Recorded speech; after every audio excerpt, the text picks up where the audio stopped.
path towards the station.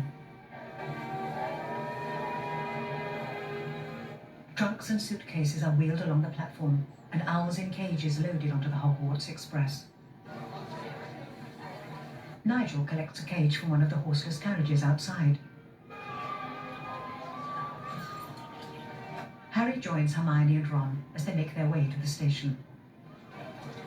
I've been thinking about something Dumbledore said to me. What's that?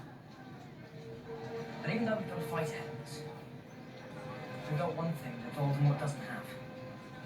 Yeah?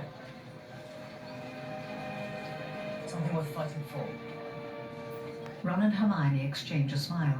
Harry walks into the station, followed by his friends, Dumbledore's army.